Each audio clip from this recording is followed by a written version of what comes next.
केंद्रीय संचार और पूर्वोत्तर क्षेत्र विकास मंत्री ज्योतिरादित्य सिंधिया ने कहा है कि भारत अब डिजिटल दुनिया का अग्रणी देश बन गया है। उन्होंने वर्ल्ड वाईफाई डे के महत्व पर जोर देते हुए कहा कि वाईफाई एक अदृश्य शक्ति है जो लोगों को जोड़ने, सृजन करने और आगे बढ़ने की आज़ादी देती है। सिंधिया ने कहा कि वाईफाई ने उन बंदिशों को तोड़ा है जो पहले पूंजी या अवसंरचना की कमी से थी। अब यह सूचना की सुलभता में क्रांति ला रहा है। भारत की 4G तकनीक में आत्मनिर्भरता। भारत अब उन 5 देशों में शामिल है जिन्होंने अपनी स्वदेशी 4G टेक्नोलॉजी विकसित की है। इसमें C-DOT सरकारी, तेजस निजी और TCS भारतीय सिस्टम इंटीग्रेटर की साझेदारी अहम रही है। सिंधिया ने बताया कि दुनिया के 46% डिजिटल ट्रांजैक्शंस भारत के होते हैं और अमेरिका, यूरोप और चीन जैसे देशों से बहुत अधिक है। डिजिटल लेन देन में भारत विश्व में नंबर 1 हो चुका है। 5G की शुरुआत गांव से। सरकार की ग्रामीण प्रथम नीति को उजागर करते हुए उन्होंने बताया कि भारत में 5G के उपयोग की शुरुआत 13 गांवों से हुई है, आंध्र प्रदेश से लेकर मध्य प्रदेश तक। सिंधिया के अनुसार भारत ने डिजिटल तकनीक के क्षेत्र में न केवल आत्मनिर्भरता हासिल की है बल्कि वह वैश्विक डिजिटल नेता भी बन चुका है। वाईफाई, 4G, 5G और डिजिटल भुगतान जैसे क्षेत्रों में भारत की उपलब्धियां उल्लेखनीय हैं। बिहार के जमुई जिले से एक अनोखा और विवादास्पद प्रेम प्रसंग सामने आया है जिसने पारिवारिक रिश्तों की परंपरागत सीमाओं को तोड़ दिया। यहाँ 24 वर्षीय आयुषी कुमारी, जो एक महिला और मां है, उन्होंने अपने भतीजे जैसे युवक सचिन कुमार से मंदिर में विवाह कर लिया। आयुषी की शादी कुछ साल पहले पटना निवासी विशाल कुमार से हुई थी। दोनों की एक 3 साल की बेटी भी थी। सब कुछ सामान्य चल रहा था, लेकिन विशाल का भतीजा सचिन अक्सर उनके घर आता जाता था। पड़ोस में रहने के कारण आयुषी और सचिन के बीच बातचीत शुरू हुई, जो धीरे धीरे मोबाइल कॉल और चैटिंग में बदल गई। 1 साल तक चले इस संवाद ने दोनों को एक दूसरे के बेहद करीब ला दिया। जब आमने सामने मिलना मुश्किल हुआ तो फोन ही उनका प्यार का माध्यम बन गया। धीरे धीरे आयुषी को अपने वैवाहिक जीवन से दूरी महसूस होने लगी। पति विशाल को जब दोनों के संबंधों की भनक लगी तो उसने इसका विरोध किया। घर में कई बार झगड़े हुए, समझाने बुझाने की कोशिशें भी हुई, लेकिन आयुषी ने तो मन बना लिया था। उसे अब अपने पति का घर नहीं, सचिन का साथ चाहिए था। विशाल ने पुलिस में शिकायत की और तलाक की अर्जी भी दायर कर दी, लेकिन इन सब के बीच आयुषी ने एक बड़ा कदम उठाया। वो सचिन के साथ घर से भाग गई। 5 दिन तक दोनों गायब रहे, फिर गांव लौटकर मंदिर में शादी कर ली। मंदिर में विधिवत रूप से मांग में सिंदूर भरकर सचिन ने आयुषी को अपनी पत्नी स्वीकार किया। विवाह की सभी रस्में पूरी हो गईं। मीडिया से बात करते हुए आयुषी ने कहा, प्यार कभी भी किसी से हो सकता है। सचिन ही मेरा सच्चा साथी है। मेरे पति मुझे मानसिक रूप से प्रताड़ित करते थे, इसलिए मैंने यह फैसला लिया। मेरी बेटी मेरे पहले पति के पास ही रहेगी, लेकिन अब मेरी जिंदगी सचिन के साथ है। वहीं सचिन ने भी कहा, हम दोनों एक दूसरे से सच्चा प्यार करते हैं। पिछले 1 साल से हमारे बीच प्रेम संबंध था, इसलिए हमने शादी की। अब हम पति पत्नी हैं और खुश हैं। पहले पति विशाल का पक्ष इस प्रकार है। आयुषी के पति विशाल इस पूरे घटनाक्रम से आहत हैं। उनका कहना है, मैंने रिश्ते का विरोध किया, पुलिस में शिकायत दी और तलाक की प्रक्रिया शुरू की, लेकिन पत्नी ने मेरी परवाह नहीं की और भागकर शादी कर ली। अब वो जहां भी रहे, जैसे रहे, मैं उसे कभी स्वीकार नहीं करूंगा। बिहार के मशहूर शिक्षक और यूट्यूबर खान सर ने अब अपने छात्रों को भी शादी की पार्टी दी। इससे पहले वो 2 बार छात्राओं को पार्टी दे चुके हैं। ऐसे में लोगों ने पूछा था कि वे लड़कों को कब भोज खिला रहे हैं। इसका जवाब मंगलवार को खान सर ने दे दिया। उन्होंने लड़कों को 56 नहीं 156 प्रकार का खाना खिलाया। पटना के अंजुमन इस्लामिया हॉल में खान सर खुद लड़कों को खाना परोसते नजर आए। हॉल में एंट्री के साथ ही बच्चों के स्वागत में फूल बरसाए गए। खाने के स्टॉल के आगे लड़कों की लंबी कतार लगी थी। फास्ट फूड, गोलगप्पे, वेज और नॉन वेज कई तरह के खानों के स्टॉल लगे थे। पार्टी में खान सर बच्चों के साथ मस्ती करते भी नजर आए। खाने के साथ साथ लड़के जमकर ठहाका लगा रहे थे। एक्चुअली 15,000 बच्चे पहुंचे थे खाना खाने। इस दौरान खान सर ने बताया कि 20,000 लड़कियां हैं और 50,000 लड़के हैं, इसलिए एक दिन में सभी को पार्टी देना संभव नहीं है। एक दिन में हम लोग ज़्यादा से ज़्यादा 15 से 20,000 लोगों को ही खिला सकते हैं, इसलिए आज सिर्फ लड़कों को पार्टी दी है। करीब 15,000 बच्चे हैं। आज सिर्फ NEET और JEE वाले लड़कों को भोज दिया गया है। कोई फास्ट फूड खा रहे हैं, कोई गोलगप्पे खा रहा है, सब मस्ती कर रहे हैं। खान सर ने कहा कि इन लोगों के लिए 156 प्रकार के भोजन बनवाए हैं। इन्हें किसी भी तरह की कमी नहीं होने दी जा रही है। इसलिए जब ये बच्चे अंजुमन इस्लामिया हॉल में खाना खाने पहुंचे तो इन पर फूलों की बारिश की गई, ताकि इन्हें ऐसा न लगे कि इनको कोई सम्मान नहीं दे रहा। इन बच्चों को कोई नहीं बुलाता, लेकिन मैंने सम्मान के साथ बुलाया। खान सर ने ऐसा कहा। आपने 3 इडियट मूवी में भी देखा होगा कि प्रोफेसर वायरस अपने स्टूडेंट को बेटी की शादी में नहीं बुलाते हैं, फिर भी लोग पहुंच जाते हैं, लेकिन मैंने इन लोगों को बुलाया और कहा इतने कामयाब हो जाओ कि नहीं बुलाने वालों की रेंज से ही दूर हो जाओ। खान सर ने कहा कि यहाँ आए सभी बच्चों का ध्यान रखा जा रहा है और सभी अपने मनपसंद खाने का लुत्फ उठा रहे हैं। करीब 15,000 बच्चे यहाँ आए हुए थे, यहाँ किसी को कोई भी दिक्कत ना हो इसका ख्याल रखा जा रहा है। साथ ही में खान सर ने सभी बच्चों को कामयाब होने और बड़े आदमी बनने की बात कही। साथ ही उन्होंने कहा कि शादी करने के बाद अपने रिसेप्शन में मुझे जरूर बुलाना। ईरान और इजराइल के बीच 12 दिनों तक चले युद्ध के बाद आखिरकार अमेरिका के राष्ट्रपति डोनाल्ड ट्रंप ने दोनों देशों के बीच पूर्ण युद्ध विराम की घोषणा की। यह संघर्ष पश्चिम एशिया के लिए गंभीर खतरा बन चुका था और इसका लंबा खींचना तीनों पक्षों ईरान, इजराइल और अमेरिका के लिए विनाशकारी हो सकता था। इजराइल की रणनीतिक जीत हुई। इजराइल ने ईरान के फोर्डो, नातांज और इस्फहान जैसे परमाणु ठिकानों पर हमले कर उन्हें गंभीर नुकसान पहुंचाया। अमेरिका के B-2 बम वर्षकों ने भी बंकर बस्टर हमलों में परमाणु इंफ्रास्ट्रक्चर को नष्ट कर दिया।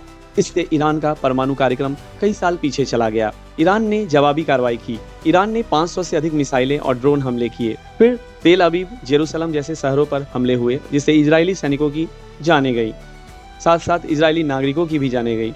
ईरान ने कतर में अमेरिकी अल उदईद एयरबेस पर भी हमला कर अपनी ताकत दिखाई। ट्रंप ने मध्यस्थता कर सीज फायर करवाया। अमेरिका ने ईरान के परमाणु ठिकानों पर निर्णायक हमले किए और फिर युद्ध से पीछे हट गया। तेल की कीमतें $100 पर बैरल पार कर गई थी, इसलिए अमेरिका के लिए युद्ध रोकना जरूरी हो गया था। सीज फायर के कुछ लाभ हुए। इजराइल ने ईरान की परमाणु क्षमता को सीमित किया। ईरान ने जवाबी कार्रवाई कर चेहरा बनाया और आंतरिक समर्थन बढ़ाया। अमेरिका ने अपनी वैश्विक कूटनीतिक स्थिति मजबूत की और आर्थिक नुकसान से भी बच गया। और कतर के अमीर की भूमिका ने सभी पक्षों को बातचीत का मंच दिया। ईरान में लगभग 1000 मौतें हुई, इजराइल में 30 मौतें। दोनों देशों की सैन्य और नागरिक व्यवस्था पर असर पड़ा। युद्ध के खींचने से चीन और रूस की भी संभावित दखल की आशंका थी, बट वैसा कुछ खास हुआ नहीं। यह सीज फायर तीनों पक्षों के लिए विन विन सिचुएशन रहा। जहां इजराइल ने ईरान की परमाणु क्षमता को क्षति पहुंचाई, वहीं ईरान ने जवाबी हमलों में अपनी सैन्य शक्ति का प्रदर्शन किया और अमेरिका ने इस पूरे संकट को संभालकर अपनी कूटनीतिक साख को और मजबूत किया। चीन में एक माइक्रो ड्रोन तैयार किया गया है जो बेहद ही छोटा है। इसका साइज एक मच्छर के बराबर है, जिसे पकड़ पाना बहुत ही मुश्किल है।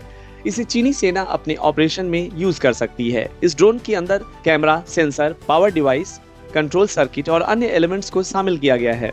आइए जानते हैं। इसे मच्छर के साइज जितना रोबोटिक्स ड्रोन तैयार किया जा चुका है। इस रोबोट के अंदर 2 विंग, कैमरा सेटअप, बैटरी और एंटीना को लगाया गया है। ये रोबोट चीन के रिसर्चर ने तैयार किया है। यह रोबोट चोरी छिपे अपना काम करने की काबिलियत रखता है। चीन के हुनान प्रांत में national university of defence technology NUDT है, जिसके तहत एक रोबोटिक्स लेबोरेटरी काम करती है।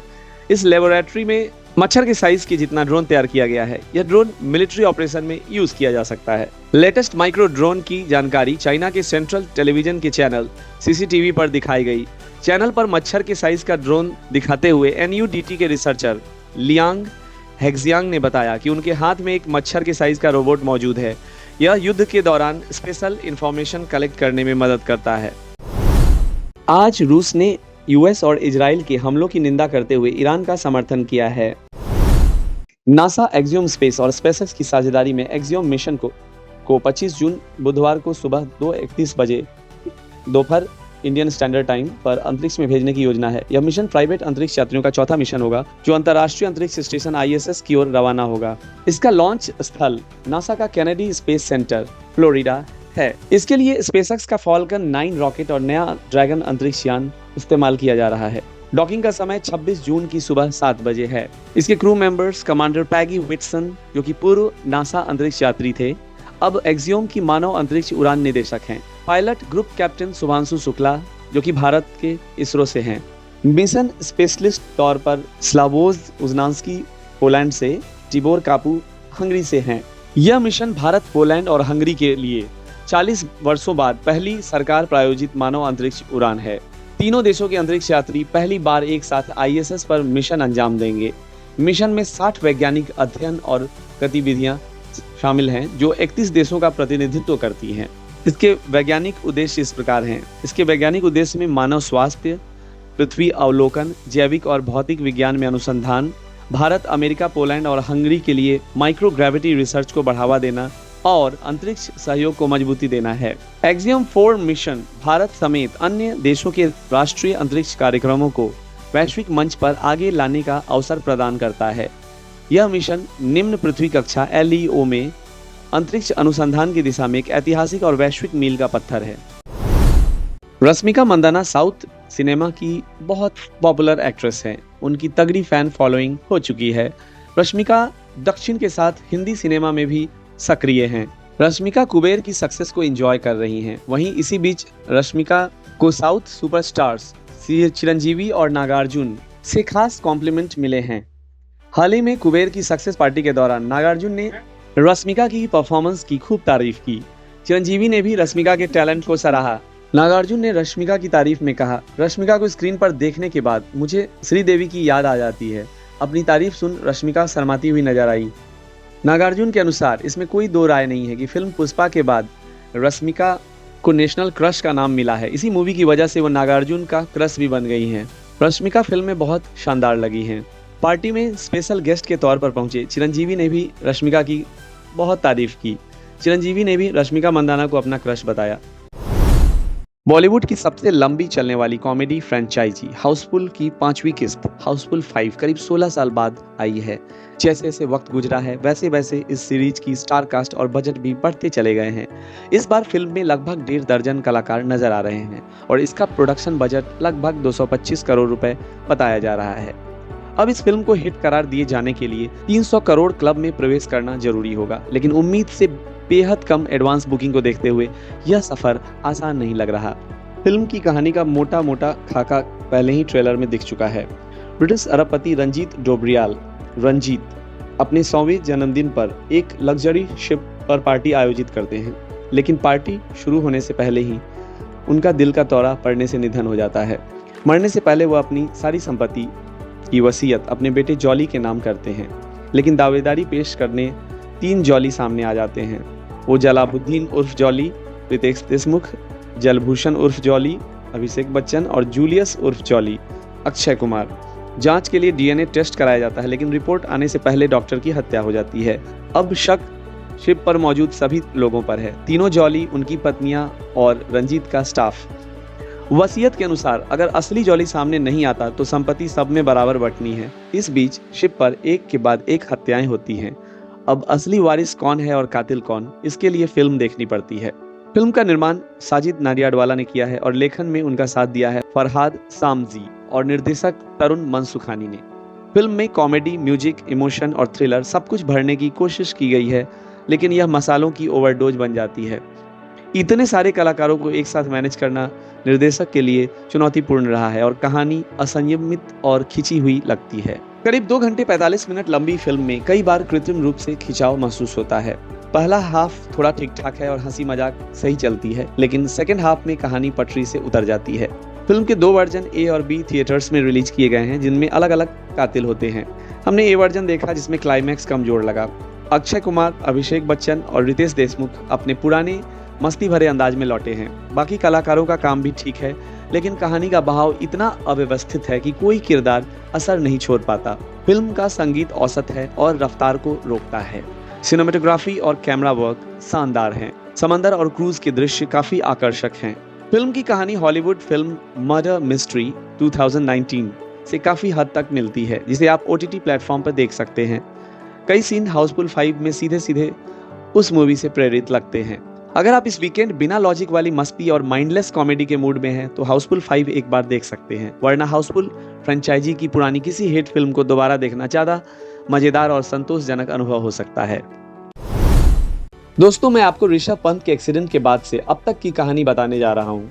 पंत अपनी मर्सिडीज SUV से दिल्ली से रुड़की वापस लौट रहे थे जब गाड़ी NH58 पर डिवाइडर से टकराई और उसमें आग लग गई। वह कार से खुद बाहर निकले और पास के लोगों, बस ड्राइवर सुशील व कंडक्टर परमजीत की मदद ने उनकी जान बचाई। उन्हें माथे पर कट लगा, राइट नी के लिगामेंट टूट गए, कलाइयां और टखने की चोटें भी आई, बट MRI में ब्रेन स्पाइन सुरक्षित पाए गए। सबसे पहले सक्षम अस्पताल रुड़की में, फिर मैक्स अस्पताल देहरादून में वे भर्ती हुए। डॉक्टरों ने बताया कि लिगामेंट रिपेयर में लंबा समय लगेगा, लगभग 16 से 18 माह तक का समय लग सकता है।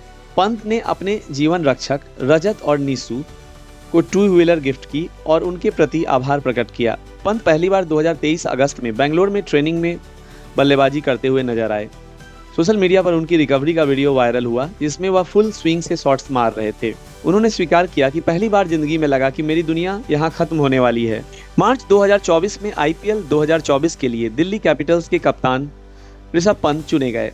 मार्च 2025 तक उनका प्रदर्शन वर्ल्ड कप में शामिल होकर काबिले तारीफ रहा, जिसके चलते उन्हें लॉरेंस स्पोर्ट्स अवार्ड के world comeback of the year श्रेणी में नामांकित किया गया। फिर उनकी धमाकेदार वापसी जून 2025 में हुई। इंग्लैंड के खिलाफ हेडिंग्ले टेस्ट में उन्होंने दोनों पारियों में सेंचुरी लगाई। पहले भारतीय टेस्ट क्रिकेटर के रूप में उन्होंने ऐसा कारनामा किया। ऋषभ पंत ने लीड्स टेस्ट में इतिहास रचा। भारतीय टीम के विकेटकीपर बल्लेबाज ऋषभ पंत ने लीड्स टेस्ट में शानदार प्रदर्शन करते हुए दोनों पारियों में शतक लगाकर इतिहास रच दिया। पहली पारी में 134 रन बनाने के बाद उन्होंने दूसरी पारी में भी तूफानी अंदाज में बल्लेबाजी करते हुए शतक ठोका। कप्तान शुभमन गिल के जल्दी आउट होने के बाद पंत चौथे दिन बल्लेबाजी करने उतरे। उन्होंने 130 गेंदों में अपना 8वां टेस्ट शतक पूरा किया। दूसरी पारी में वह 140 गेंदों में 15 चौकों और 3 छक्कों की मदद से 118 रन बनाकर आउट हुए। ऋषभ पंत टेस्ट मैच की दोनों पारियों में शतक लगाने वाले भारत के पहले विकेटकीपर बन चुके हैं। वे भारत के केवल 7वें बल्लेबाज हैं जिन्होंने यह उपलब्धि हासिल की है। उनसे पहले विजय हजारे, सुनील गावस्कर, राहुल द्रविड़, विराट कोहली, अजिंक्य रहाणे और रोहित शर्मा ऐसा कर चुके हैं। इसके साथ ही पंत इंग्लैंड की टेस्ट मैच की दोनों पारियों में शतक लगाने वाले पहले भारतीय खिलाड़ी बन गए हैं। इतना ही नहीं, इंग्लैंड के खिलाफ अब तक कोई भी भारतीय बल्लेबाज यह कारनामा नहीं कर पाया था। लीड्स टेस्ट के 5वें दिन उन्होंने अंपायर से बहस की और बॉल मैदान पर फेंक दी, जिससे आईसीसी ने उन्हें लेवल 1 दोषी करार दिया। मैच फीस काटी गई और डिमेरिट्स पॉइंट्स दिए गए। फाइनली ऋषभ पंत का सफर बेशक दर्दनाक रहा। हजारों सवालों और चोटों के बीच उन्होंने न सिर्फ वापसी की बल्कि अपनी आक्रामक शैली और आत्मविश्वास के दम पर इतिहास भी रचा। वे आज मानसिक और शारीरिक रूप से मजबूत होकर इंटरनेशनल क्रिकेट में अपनी जगह बना चुके हैं। हालांकि अनुशासन की कमी की वजह से उन्हें हाल ही में आलोचना का सामना करना पड़ा है।